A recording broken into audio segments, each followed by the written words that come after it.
प्रणाम। ऐशो श्वास, आज हम चर्चा करते हैं ऐशो श्वास के विषय में। पहले मैं एक बार आपको श्वास लेके दिखाता हूँ, फिर इसके बाद में इसके लिए हम लोग चर्चा करेंगे।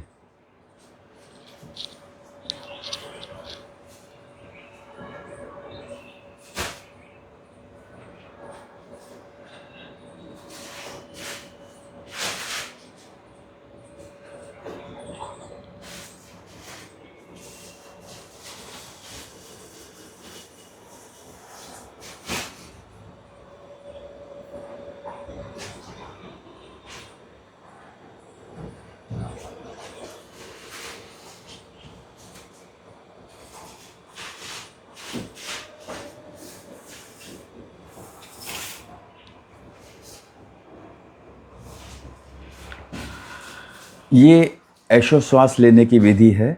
जैसे मैंने हाथ ऊपर की ओर किया था वो सांस लेने की प्रक्रिया, और जैसे मैंने हाथ नीचे किया वो सांस छोड़ने की प्रक्रिया।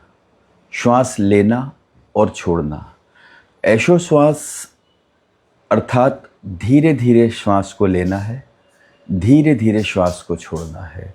श्वास लेने में कहीं भी हठ नहीं करना है, और श्वास छोड़ने से पहले कहीं पे भी श्वास को रोकना नहीं है। सहज भाव से धीरे धीरे सांस लेना है और धीरे धीरे सांस को छोड़ना है।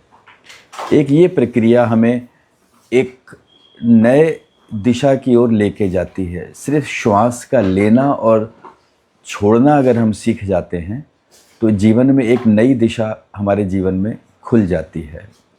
श्वास क्रिया मात्र ऑक्सीजन और कार्बन डाइऑक्साइड का लेना और छोड़ना नहीं होता है। इसके साथ साथ और भी क्रियाएं और भी प्रतिक्रियाएं साथ में चलती हैं। सामान्य नियम तो ये है कि जैसे हम श्वास लेते हैं तो ऑक्सीजन और नाइट्रोजन हमारे शरीर में प्रवेश होती है। जितना भी हमारे अंदर बीमारी भरी हुई है कार्बन के रूप में, कार्बन और ऑक्सीजन मिलकर कार्बन डाइऑक्साइड गैस बनाते हैं, CO2 गैस बनाते हैं, जो धीरे धीरे श्वास को जब हम छोड़ते हैं तो वो कार्बन डाइऑक्साइड हमारे शरीर से बाहर निकल जाती है। क्योंकि कंपैरेटिवली कार्बन डाइऑक्साइड ऑक्सीजन से भारी होती है, तो जितना हम श्वास को धीरे धीरे छोड़ते हैं उतनी ही बीमारियां, उतनी ही व्याधियां, या कहें कि उतना ही कार्बन डाइऑक्साइड जो हमारे शरीर ने प्रोड्यूस किया था वो शरीर से बाहर निकल जाता है। और जैसे ही हम धीरे धीरे सांस अंदर ग्रहण करते हैं तो जितना भी ऑक्सीजन हमारे बॉडी में जाता है, अंदर फेफड़ों में जितनी मात्रा में हमारे ब्लड में जो बीमारियां हैं उसको कार्बन डाइऑक्साइड में चेंज करता है और धीरे धीरे वो बाहर निकाल देता है। ये एक जो प्रक्रिया है वो हम सब जानते हैं, वैज्ञानिक रूप से भी हम जानते हैं।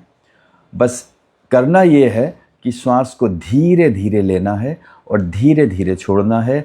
सांस को कहीं भी हठपूर्वक लेना या रोकना या छोड़ना नहीं करना है। सहज रूप से जितनी सांस आती है उतनी ही लेनी है।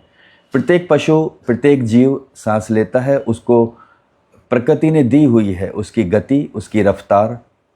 जैसे खरगोश 1 मिनट में 72 बार सांस ले लेता है, कछुआ 1 मिनट में 2 से 2.5 बार सांस लेता है। ये उसको प्रकृति के द्वारा दी गई है, ब्रह्मांड के द्वारा दी गई है, वो इसमें कोई भी परिवर्तन नहीं कर सकते। मनुष्य ही एक ऐसा प्राणी है, मतलब ये कहें कि हम ही एक ऐसे जीव हैं जो सांस की गति को चाहें तो खरगोश से भी ज़्यादा अधिक तेज़ कर लें और चाहें तो कछुए से भी ज़्यादा धीमी गति से लें, लेकिन वो अभ्यास से ही हो सकता है। शर्त ये होती है कि सांस को हठपूर्वक नहीं लेना होता है, हठपूर्वक नहीं रोकना होता है।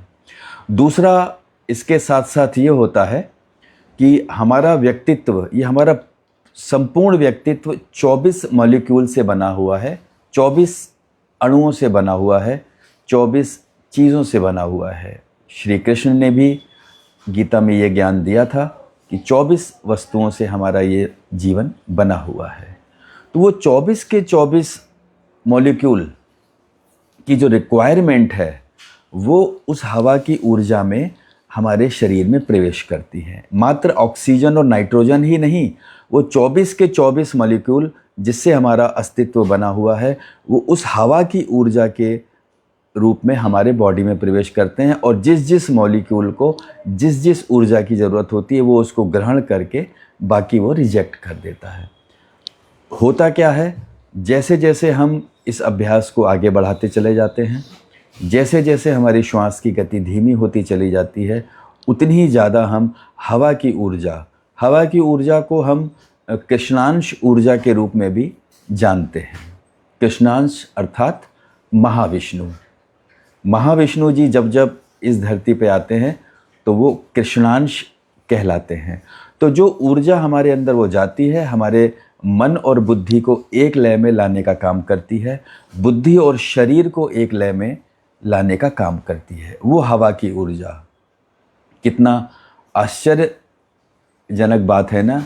कोई मेडिसिन नहीं, कोई दवा नहीं, कोई दुआ नहीं, कोई मंत्र नहीं, कोई प्रार्थना नहीं, सिर्फ महाविष्णु जी की ऊर्जा जो हवा में विद्यमान है उसको हमें ग्रहण करना है और अपने अंदर के 24 मॉलिक्यूल को रिक्वायरमेंट को पूर्ति करते चले जाना है।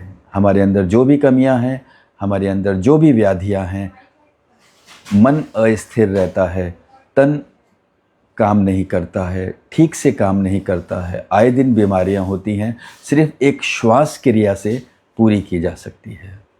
ये ज्ञान हमको विष्णु भक्त कुशनाकर गुरु जी ने दिया है, जो कि टाइम साइंटिस्ट भी कहलाते हैं।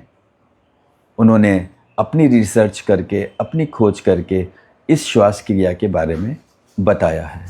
तो निवेदन है कि आप इस अभ्यास को करें, श्वास योग को करें, और अपने जीवन में जो परिवर्तन हो रहा है वो आप हमें बताएं अगर आपको वो लाभ प्राप्त हो रहा है। सिर्फ 10 मिनट प्रतिदिन आपको अभ्यास करना है। मैं आपको दोबारा से एक बार ऐशो श्वास का अभ्यास करके बताता हूँ।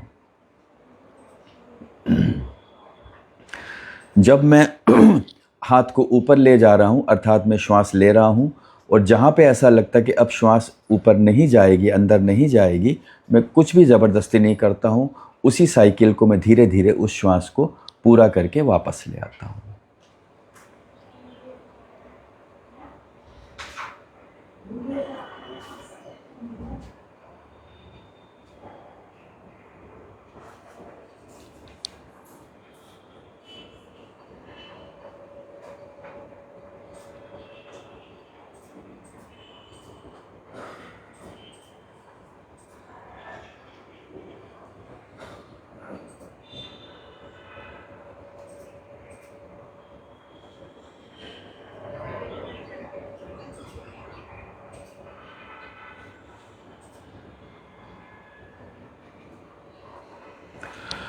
शुरू में श्वास इतनी ऊपर भी जा सकती है, इतनी ऊपर भी जा सकती है, इतनी ऊपर भी जा सकती है। हठ नहीं करना है। जैसे जैसे कार्बन डाइऑक्साइड बाहर निकलती जाएगी वैसे वैसे फेफड़ों को जगह मिलती चली जाएगी, वैसे वैसे सांस को अंदर प्रवेश करने की जगह मिलती जाएगी। अभ्यास करिए, अपने जीवन को स्वास्थ्य की ओर, मन बुद्धि सब सिंक्रोनाइज स्थिति में आना शुरू हो जाएगा। एक बार करके देखिए। आप सभी का बहुत बहुत धन्यवाद।